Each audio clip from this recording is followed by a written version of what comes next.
नमस्कार दोस्तों, स्वागत है आप सभी का मेरे YouTube चैनल ग्रो IAS पे। ये एक यूपीएससी से रिलेटेड चैनल है जहां पर आपको यूपीएससी से रिलेटेड जो भी कंटेंट है वो प्रोवाइड किया जाता है।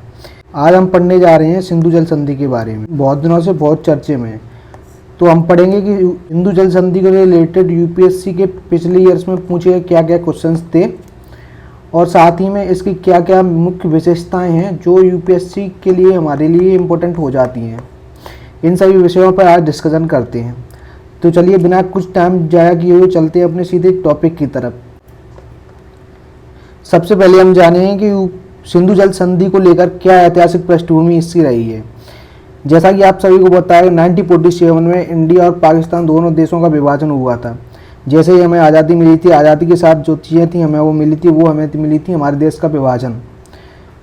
तो विभाजन के बाद जो सिंधु नदी प्रणाली थी उसको लेकर दोनों देशों के मध्य एक विवाद पैदा हुआ, क्योंकि सिंधु नदी जो थी वो दोनों देशों के लिए बराबर का इम्पोर्टेंस महत्व रखती थी।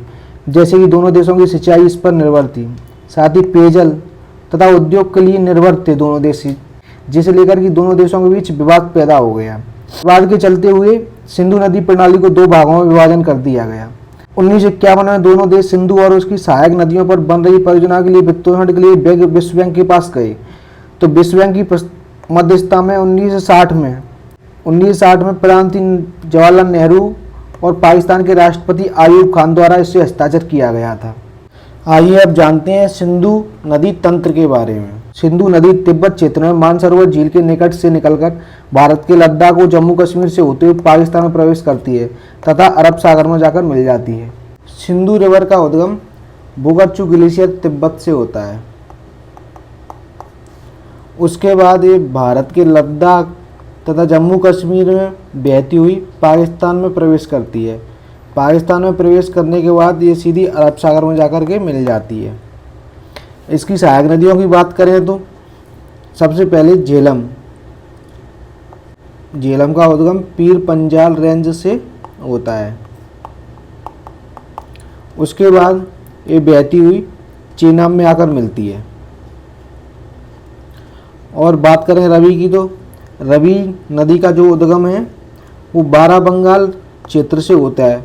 उसके बाद ये जाकर के चेनाब में मिल जाती है और चेनाब अंततः जाकर सतलुज में मिल जाती है और सतलुज जाकर के इंडस में मिल जाती है।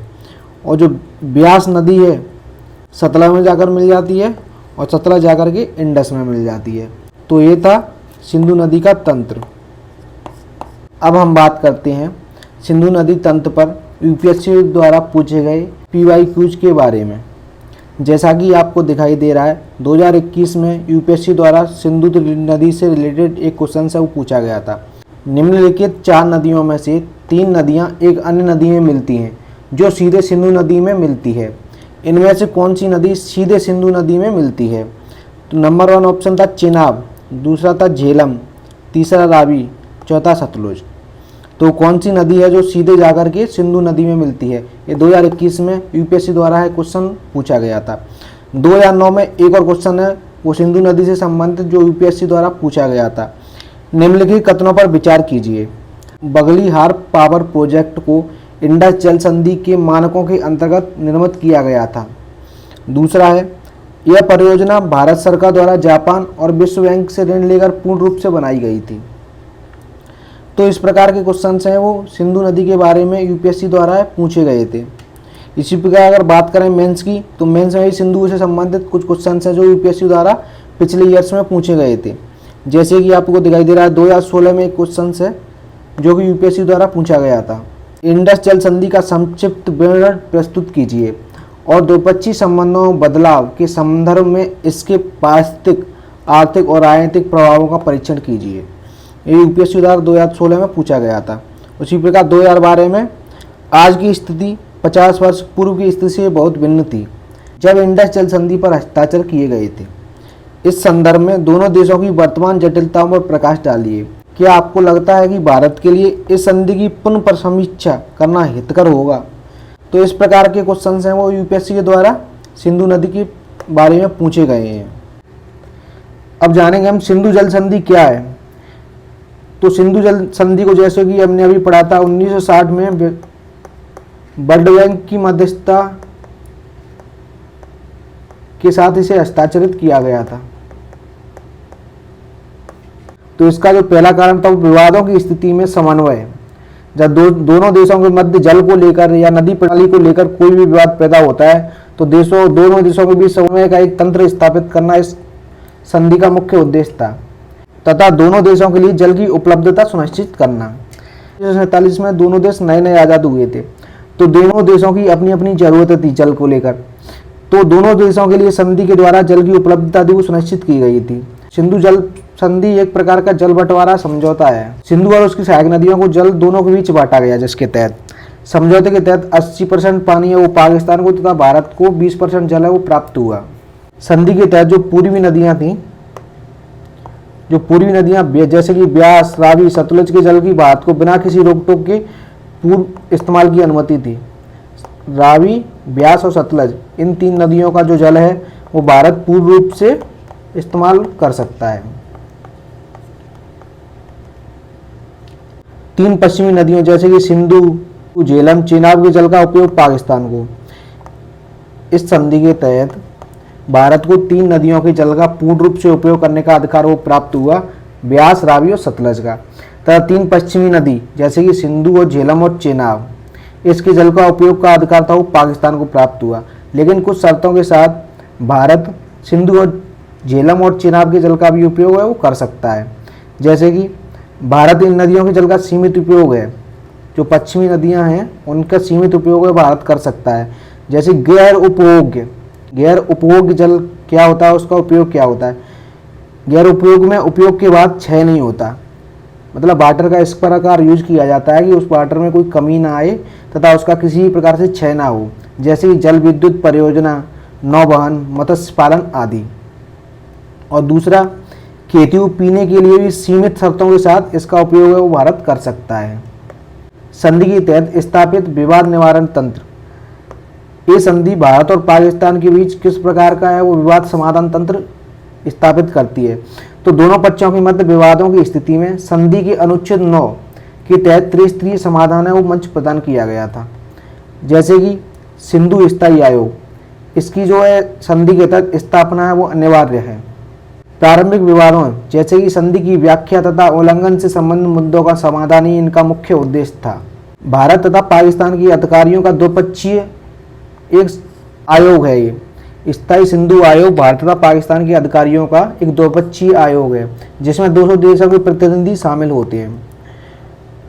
इसके अलावा एक निष्पक्ष विशेषज्ञ, जब कोई मामला आयोग के द्वारा अनसुलझा रहता है या कोई भी समाधान आयोग है वो प्रस्तुत करने में असमर्थ रहता है तो उसके बाद वो मामला निष्पक्ष विशेषज्ञ में आता है।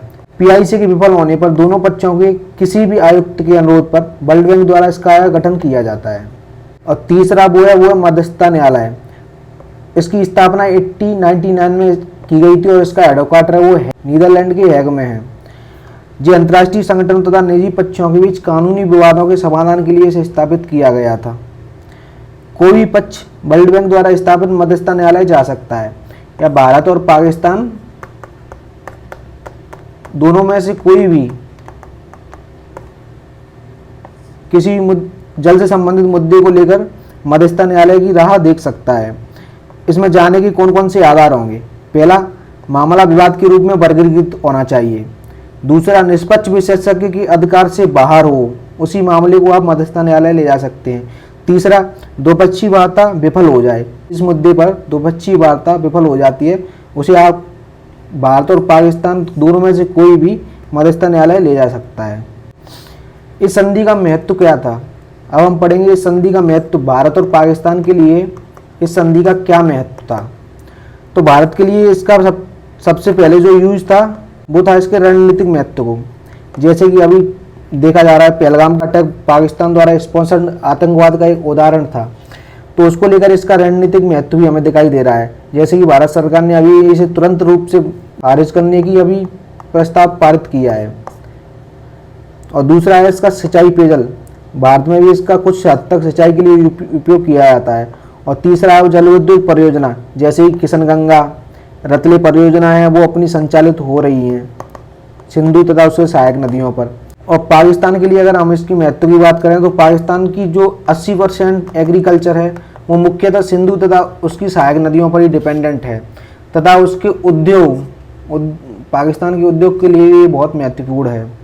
तो वैसे में क्या होनी चाहिए इस संधि से संबंधित भारत के लिए, इसकी राह क्या होनी चाहिए?